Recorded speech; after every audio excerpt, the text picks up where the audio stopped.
आता आपल्याला ज्याचा अभ्यास करायचा आहे that is the modern periodic table and electronic configuration of element. So what is mean by electronic configuration of elements? The cell-wise distribution of the electron in an atom of an element is called the electronic configuration of that element. प्रत्येक element मध्ये असलेले जे atoms आहेत त्या ॲटमच्या आतमध्ये असलेले जे electrons आहेत त्या इलेक्ट्रॉन्सचं त्या सेल वाईज केलेलं distribution that is called electronic configuration of element. याचा अभ्यास आधीच्या क्लासमध्ये आपण केलेला आहे. एक जनरल फॉर्म्युला आपण याच्या बाबतीत पाहिलेला आहे दॅट इज द 2n². आता इथे n which can be represent the number of shell. जर आपण n म्हणजे n is equal to 1, first सेलमध्ये किती इलेक्ट्रॉन असतील हे जर पाहायचं असेल तर 2 that is the 1² we can get here the 2. म्हणजे पहिल्या सेलची कॅपॅसिटी ही 2 इलेक्ट्रॉनची आहे. त्याच्यानंतर आपल्याला जर दुसरा जर भाग पाहायचा असला that is the in case of the number of orbit second, याच्यामध्ये किती इलेक्ट्रॉन असू शकतात किंवा याची कॅपॅसिटी किती आहे that is the 2 number of orbit or number of shell that is the 2². Here we can get 2 into 2 into 2 that is the 4. We can get 8. That means the second नंबरची जी sale आहे त्याची capacity आपल्याला 8 इलेक्ट्रॉनची असलेली पाहायला मिळते. इथे नंबरिंगसुद्धा आपण जे केलेलं आहे की पहिली सेल ज्याला आपण के म्हणतो, second shell that is the L, then third shell that is the M, fourth shell that is the N. आणि या फॉर्म्युल्यावरून आपल्याला प्रत्येक सेलची इलेक्ट्रॉनची कॅपॅसिटी कळते. पहिल्याची 2, नंतर सेकंडची आहे 8, थर्डची 18 आणि फोर्थची कॅपॅसिटी ही 32 असलेली आपल्याला पाहायला मिळते. And that is the electronic configuration of element. आता इलेक्ट्रॉनिक कॉन्फिगरेशन ऑफ एलिमेंटमध्ये आपल्याला ग्रुप आणि इलेक्ट्रॉनिक कॉन्फिगरेशन याचा अभ्यास करायचा आहे. त्याच्यामधला पहिला point, the number of electrons to be same in same group. Number of valence electron to be same in a same group. आता ग्रुप म्हणजे कोणते, that is the vertical column जे आहेत 18 जे आहे दीज आर कॉल्ड ग्रुप्स. आणि यांच्यामध्ये त्यांनी असं म्हटलेलं आहे की व्हॅलन्स इलेक्ट्रॉन जे आहेत त्या ग्रुपमध्ये असलेल्या सर्व एलिमेंटचे हे एकसारखेच असतात. आता व्हॅलन्स इलेक्ट्रॉन म्हणजे काय, that is the number of electrons present in the outermost cell that is called the valence cell, and the number of electrons present inside the outermost cell it is called the valence electron. आता for example जर आपण पाहिलं इथं जर आपण sodium जर example घेतला तर सोडियमचा atomic number it is the 11.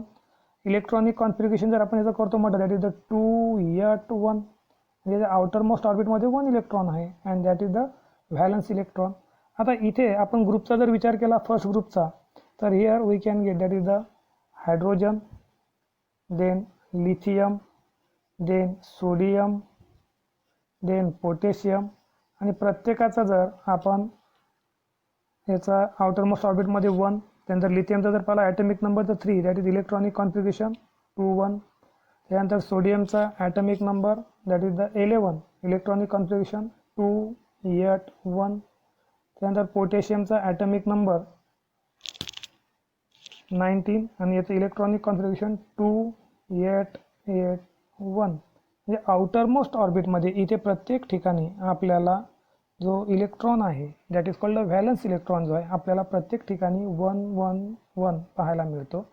आणि म्हणूनच इथं जे म्हटलेलं आहे की the number of valence electron to be same in the same group, म्हणजे प्रत्येक ग्रुपमध्ये आउटरमोस्ट ऑर्बिटमध्ये इलेक्ट्रॉनची संख्या ही आपल्याला समान असलेली पाहायला मिळते. आणि याच्याचमुळं जो तिसरा मुद्दा जो येतो हा या पहिल्या मुद्द्याला रिप्रेझेंट करतो that is the properties of the elements in the same group are similar.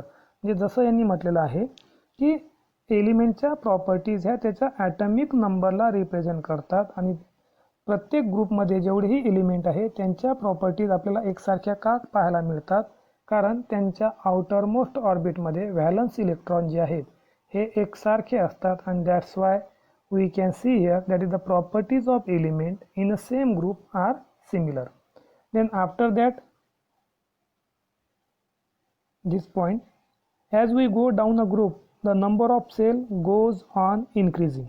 आता आपण आधीच म्हटलेलं आहे की जसं आपण टॉप टू बॉटम या ग्रुपमध्ये जाऊ तसतशी एक एक सेल त्याच्यामध्ये ॲड झालेली पाहायला मिळेल. म्हणजे इथे पहिला जो आहे दॅट इज द फर्स्ट जे हॉरिझॉन्टल जे आहे these are called the periods, आणि पिरियड्स जे आहेत this periods represent the number of shell. म्हणजे ग्रुपमध्ये जर जसं तुम्ही आपण डाऊनवर्ड जाऊ म्हणजे हायड्रोजनपासून लिथियम, हायड्रोजनमध्ये सिंगल, त्याच्यानंतर लिथियममध्ये 2 असतील, त्यानंतर सोडियममध्ये 3 सेल म्हणजे 3 ऑर्बिट आपल्याला पाहायला मिळतात. And this is the electronic configuration in case of group. आता आपल्याला इलेक्ट्रॉनिक कॉन्फिगरेशन अँड पिरियड याचं काय रिलेशन आहे याचा अभ्यास करायचा आहे. While going from left to right, म्हणजे लेफ्टपासून तर राईटकडे या डायरेक्शनला जेव्हा आपण जातो the number of valence electron increases by 1 at a time and the number of valence electron also increase by 1 at a time. म्हणजेच आपण लेफ्टपासून राईटकडे जात असताना जसे जसे आपण लेफ्टपासून राईटकडे जाऊ तसतसा एक एक इलेक्ट्रॉन याच्यामध्ये ॲड होताना आपल्याला पाहायला मिळतो, इन्क्रीज होताना.